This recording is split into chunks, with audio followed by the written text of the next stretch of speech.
What is going on, Messiah, Texas people? It's Friday. You know what that means? Time for another 5-Minute Friday. So here we are, Psalm 82, continuing in our walk through Psalms. Hope you have enjoyed this as much as I have. I really like hearing different people's takes and insights. We have 8 verses in this one, so it's a quick one.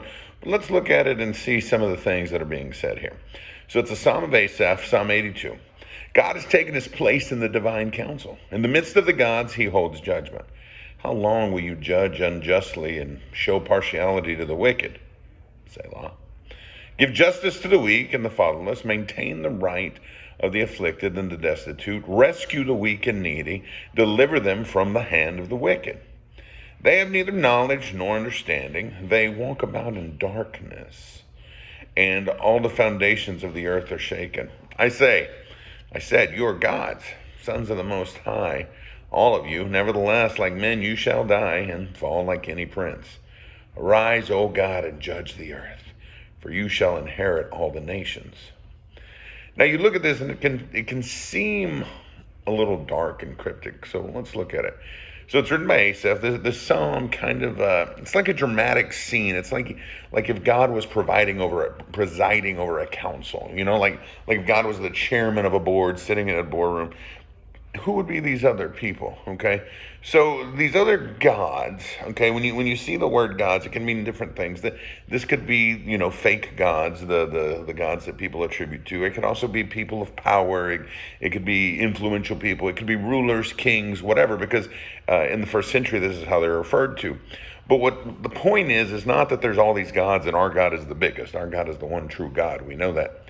It's that no matter what council you can put together, no matter who's at the table, our God is in charge. That's what it's saying. It's no matter who's there, our God's in charge. If you look at John 10:34 through like 36, I think, Jesus references this to just show, hey, I'm in charge. I'm in charge, okay? So it shows this. And then you look at this and you see this accusation of, hey, how long are you going to show partiality to the wicked?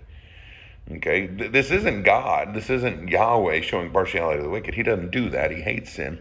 It's like he's presiding over rulers, over powers and over authorities and saying, what are you doing?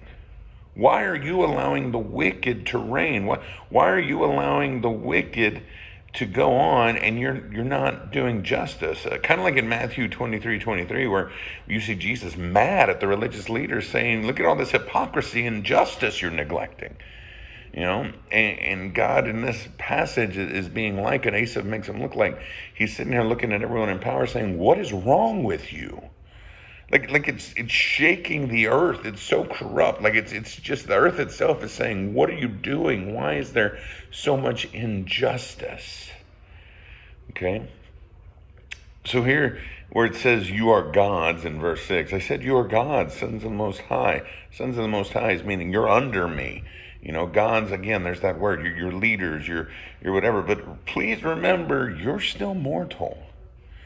Please remember, I am Yod-Heh-Vav-Heh. I am the one above all. Your little kingdom or your little dominion that you have power in right now wouldn't be there if it wasn't for me. Okay? Romans 13:1 through 4 reminds us that, any authority given is given by God. And if those authorities and people in high places don't act right, it can be taken away from God if they don't do justice. And then we see finally in verse 8 again, arise, O God, judge the earth, for you shall inherit the earth. God's going to step up and judge this place eventually. And that day is coming closer than it was before. The judgment day is coming. Revelation 11:15, we know one day Christ is going to reign over all. And it's coming. So what can we take away from this? If we're in leadership of any kind, let's make sure we do it just and right. Let's make sure we lead according to his principles, his commandments, and his ways. Because any authority, as little or as big as it may seem on earth, is under him. Let's make sure we're walking in justice and righteousness in our personal life, not in darkness and the deeds of evil. And let's defend the weak and uphold anybody we see facing injustice. Let's not just stand silent and watch it.